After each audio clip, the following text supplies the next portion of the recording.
Noite. Oi, boa noite, Bocardi, boa noite, Carol, todo mundo que nos ouve e nos assiste. Oi, Vera. O presidente Lula comparou Israel ao Hamas, diz que Israel também comete atos de terrorismo. Qual que é o risco dessa retórica aí neste momento?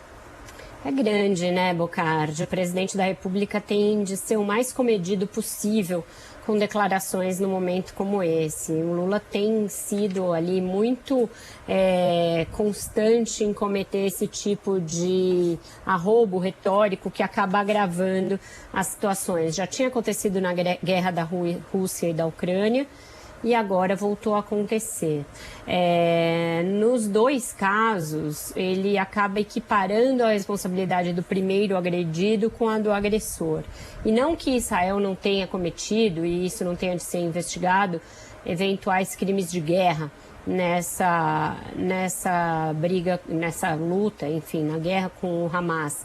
Mas você não pode comparar um Estado democrático, enfim, um Estado constituído, com um grupo terrorista que age há bastante tempo com ações terroristas e que mantém ali um poder sobre um território que é até mesmo questionável do ponto de vista de como ele se mantém no poder. Então o Lula não precisava fazer isso. O Brasil tem relações com Israel. Essas relações foram importantes, inclusive, para que a gente conseguisse trazer para o país os brasileiros e os seus parentes que chegaram ontem. Tem uma nova leva que vai precisar ser retirada de lá. Isso vai demandar novas negociações que ele mesmo admitiu que foram tensas, que foram cheias de idas e vindas e que dependeram da boa vontade do governo de Israel. Foram palavras também do Lula. Então, como você pode imaginar que você vai contar com a boa vontade quando você chama um Estado de um Estado terrorista? Então, é bastante complicado. As palavras, elas têm peso nesse momento, os adjetivos têm peso maior ainda, e o presidente deveria evitar isso, até porque essas caracterizações do que é terrorismo, não é terrorismo, não são simples, o que é genocídio, o que não é genocídio, e o que se tem de buscar é algum tipo de cessar-fogo, algum tipo de acordo para que a gente vislumbre uma paz a médio e longo prazo naquela região, que a gente comece a construir um caminho para voltar a negociação para uma solução de dois estados naquela região. E esse tipo de retórica inflamada não ajuda em nada. E também tem um outro componente, um outro resultado, que é inflamar a oposição interna ao Lula.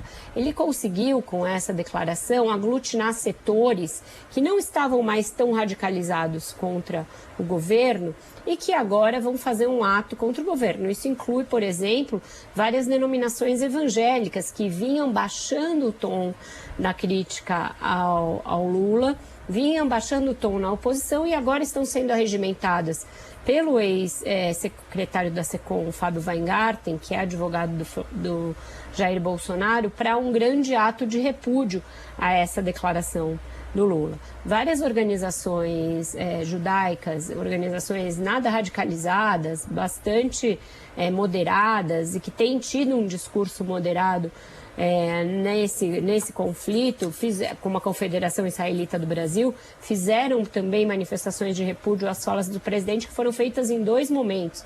Primeiro ele falou na solenidade em que ele anunciou as mudanças no programa de cotas e depois falou na própria recepção aos que regressaram da faixa de Gaza. Então, é um tipo de conduta que o Lula tem, que ele não consegue evitar, ele acaba falando de improviso nessas situações, ele vai e fala o que dá na telha, e isso causa muitos problemas diplomáticos, e nesse caso vai causar também problemas internos. O Brasil é um dos países que tem uma grande comunidade judaica, uma comunidade judaica que está traumatizada ainda com o ataque de 7 de outubro, que em muitos casos tem também ela sérias restrições ao governo do Benjamin Netanyahu, mas que não vai acabar concordando, e eleitores do Lula, inclusive, eu vi vários deles, vários formadores de opinião da comunidade judaica se manifestando, que são eleitores do Lula e que se sentiram atingidos por essa fala do presidente. Porque o que eles dizem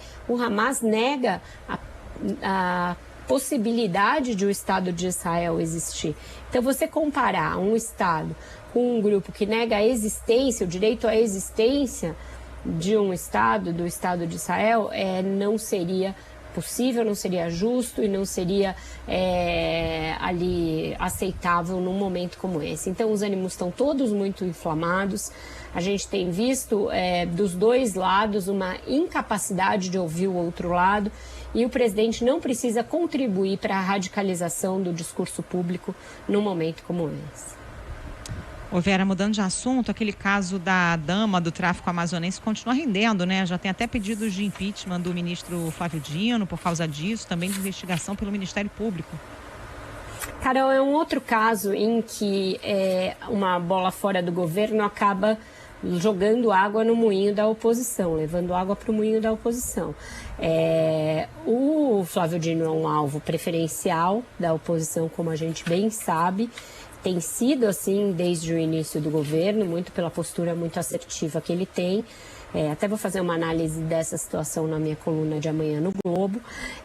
Mas esse caso, que foi um descuido grave do Ministério da Justiça, ao não checar as credenciais de pessoas que entram para audiências com autoridades no prédio do Ministério da Justiça, podendo, como aconteceu, ter uma pessoa, uma figura carimbada, ligada ao tráfico, condenada, investigada, posando de ativista de ONG em prol dos direitos humanos, esse tipo de comida de bola acaba favorecendo muito a campanha contra o ministro, seja uma campanha quanto à sua própria capacidade de permanecer no cargo e conduzir um plano de segurança, seja a possibilidade dele ser indicado ao Supremo Tribunal Federal. Então, o que a gente viu aí ao longo do dia de hoje foi o protocolo de mais um pedido de impeachment contra o ministro Flávio Dino, com a assinatura de 45 deputados, sendo 12 deles filiados a partidos da base, que somados detêm 10 ministérios. Então, para ver que a antipatia em relação ao Flávio Dino, ela é meio multipartidária e eu vou dizer, nesse abaixo-assinado aí só não tem nenhum signatário do PT, porque eles não querem dar na cara o que eles falam do Flávio Dino em privado, porque na verdade, qualquer vez que você converse, as críticas mais mordazes ao ministro da Justiça partem de filiados ao PT. Então, é uma situação muito delicada essa que ele enfrenta. O Flávio Bolsonaro também aproveitando para surfar nessa situação, protocolou junto à PGR uma representação contra o ministro, pedindo o seu pronto afastamento. E aí é até irônico quando você vai ver os termos da representação do senador Flávio Bolsonaro, porque ele fala que agendas secretas não são admissíveis e que cadê a transparência, sem se lembrar que o governo do pai dele, inclusive no Palácio do Planalto, tinha uma prática contumaz de agendas colocadas sob sigilo de 100 anos. É diferente até de você não dizer quem é a pessoa que participou de uma audiência, é você deliberadamente colocar sob sigilo de 100 anos uma agenda para que a opinião pública e a imprensa não saibam da existência dela. E não se lembrar, por exemplo, das visitas dos pastores do MEC, com todo o lobby que isso incluía, inclusive ofertas ali de aliciamento de servidores. Então, é irônico ver o Flávio Bolsonaro posando de paladino da moralidade pública e da transparência na gestão pública, mas foi esse tipo de bola fora que o Ministério da Justiça deu. Permitiu esse tipo de reaglutinação da oposição em torno do ministro Flávio Dino. E esse é um movimento forte, é um movimento que chega ao Senado para além das hostes bolsonaristas, conta com ali uma certa simpatia velada do presidente da Comissão de Constituição e Justiça, Davi Alcolumbre, que não é simpatizante da ideia do Dino no Supremo e já deu a entender que ele pode sofrer um boicote lá na CCJ, caso seja mesmo indicado pelo Lula. Então, tudo isso contribui para desgastar a imagem do ministro e baixar a cotação dele nessa bolsa de apostas de quem vai ser o indicado do Lula para o Supremo.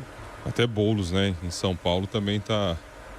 Guilherme Boulos também está respondendo essa questão aqui, isso no ambiente político aqui em São Paulo. Porque ele se encontrou com essa senhora, mas nos corredores da Câmara. O Bocardi, eu acho que é uma coisa de contextos diferentes e até de gravidades diferentes, porque ele está ali no Salão Verde da Câmara e é abordado por muita gente. A peneira, o controle possível de se fazer nesse caso é bem menor do que na agenda de um ministério. Não é que ela foi ao gabinete dele e foi atendida por ele lá. Se encontrou com ele no Salão Verde da Câmara, que é algo difícil de você triar. Ô Vera, falando de economia, Bolsa fechou em alta, o dólar numa queda significativa hoje, um cenário aí de euforia, né, em relação aos Estados Unidos. E por que esse otimismo aqui vai na mesma linha, hein? Pois é, eu acho que aqui no Brasil os efeitos do otimismo são muito com esse cenário externo, Bocardi, porque em relação ao cenário doméstico ainda tem muitas incertezas no caminho. Se o Brasil desse sinais, se o Lula desse sinais de manutenção da meta fiscal e de compromisso com isso, a gente poderia surfar até mais nessa onda de otimismo com o cenário dos Estados Unidos. O que aconteceu? A inflação de outubro lá veio abaixo do esperado, da mediana esperada, mostrou uma estabilidade em relação ao mês anterior, que tinha sido de leve alta, e isso leva a uma expectativa de que no ano que vem o Fed, que é o Banco Central norte-americano, comece uma queda dos juros lá. Os juros lá são infinitamente menores que os praticados aqui, mas ainda assim estão em patamares altos para o que é o histórico lá dos Estados Unidos. Então, essa euforia com provavelmente o fim do ciclo de alta de juros nos Estados Unidos se refletiu fortemente aqui. A Bolsa fechou no melhor resultado desde 2021, em 2 anos, e o dólar chegou a ser cotado a um patamar abaixo de 5. Eu não cheguei a ver se ele fechou nessa cotação abaixo de 5, mas essa euforia muito ligada ao mercado externo. O que está acontecendo aqui, né, no fronte doméstico? O Lula fez uma reunião hoje com o Haddad, o Rui Costa, o Padilha, a Simone, para discutir essa questão da meta de superávit ou déficit no ano que vem, né? O déficit zero. E, por enquanto, não bateu o martelo, mas ele começou a ouvir os argumentos vindos do ministro da Fazenda, no sentido de que é melhor não mexer na meta, deixar ela lá na LDO da maneira como ela está, não usar esse prazo até sexta-feira que foi dado pelo Rodrigo Pacheco para se fazer uma alteração, deixar o projeto como está, votar a LDO dessa maneira e com isso sinalizar uma real intenção do governo de cumprir uma meta fiscal. E aí, se for o caso, tem 2 oportunidades para mexer. Na votação do orçamento, que é um pouco mais lá na frente, e aí se poderia mexer caso o governo perceba que alguns dos seus projetos de aumento de arrecadação não vão ser aprovados pelo Congresso, ou que o Congresso vai cobrar muito caro para aprovar esses projetos. E lá na frente, já no ano que vem, no primeiro relatório trimestral de atividade, caso a arrecadação não esteja performando como o governo imagina, aí sim se mandar uma mensagem ao Congresso dizendo que o governo não vai conseguir cumprir a meta e propondo um ajuste nessa meta. Então essa é a defesa que o Haddad está apresentando. Apresentou nessa reunião, começou a ser ouvido, mas a gente não sabe como essa correlação de forças dentro do governo vai atuar sobre o Lula para que ele bata o martelo. Isso ficou combinado que vai ser logo depois do feriado, que na quinta-feira o governo anuncia o que fará, e aí até sexta, deputados têm chance de apresentar emendas à LDO para que ela seja votada aí nas próximas semanas. Só rapidinho, o dólar fechou a 4,86, menor valor desde setembro. É isso. Vera, ainda falando de economia, vamos falar de reforma tributária. A gente chegou a comentar aqui na semana passada que o presidente da Câmara, Arthur Lira, ia sugerir fatiar a votação da reforma, né? Aprovar, sancionar logo o que era de comum acordo das 2 casas e aí discutir, debater o que tinha sido modificado pelo Senado. Mas os técnicos da Câmara agora recomendam não fazer esse fatiamento. Como é que vai ser a discussão, então? Vai ter que ser integral, Carol. Quando eles cotejaram os 2 textos, o que saiu da Câmara e o que passou no Senado, viram que as mudanças foram muito profundas na redação, no sentido de alguns dos dispositivos, em valores, em exceções, e que então seria impossível você promulgar. Não tem o que você promulgar, não tem esse núcleo, esse core que permitisse você promulgar e aí você fazer pequenos ajustes. Por quê? Os mecanismos centrais foram todos alterados. Aquele Conselho Federativo que arrecada o imposto sobre bens e serviços e depois se distribui aos estados, ganhou outra conformidade no Senado. Ele deixou de ser algo formado paritariamente ali e todo um salamaleque que tinha na Câmara e passou a ser só um órgão técnico sem muitas atribuições. Da mesma maneira, o Fundo de Desenvolvimento Regional, que é um grande mecanismo de compensação para estados que vão perder a guerra fiscal, ele foi bastante alterado, o valor dele foi muito acrescido. As exceções formam quase uma outra lista dentro das alíquotas, então não seria possível fazer isso. Eles foram advertidos de que isso poderia gerar inconstitucionalidade, inclusive, e aí a ideia é votar integralmente. E agora, para isso, vai depender da força do Arthur Lira, aquele momento em que o Arthur Lira coloca o turbo em algum projeto e ele vai adiante. Isso a gente viu acontecer ao longo do ano inteiro. Ele decide que é hora de votar e que ele quer aquilo para o currículo dele e ele leva adiante. Eu acredito que ele fará isso, porque a reforma tributária foi o projeto que ele puxou para si, para ser o paladino de uma reforma que ficou décadas parada e que finalmente vai sair. E tem um peso simbólico para ele que ela seja promulgada ainda em 2023.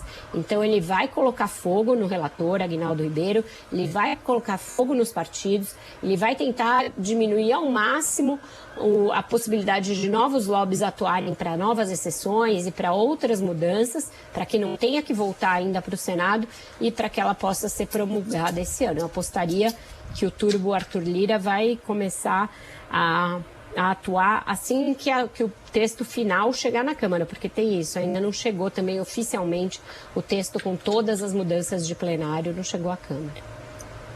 A música qual é, então?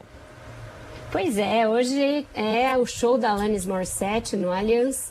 Ela vem ao Brasil depois de muitos anos e faz um show de aniversário, um aniversário já atrasado do disco mais icônico dela,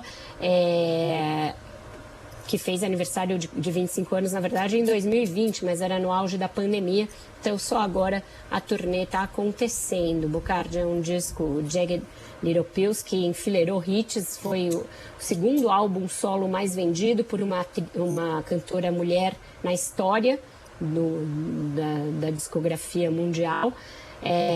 E a gente vai de Ironic, que é uma das músicas mais conhecidas. O intervalo.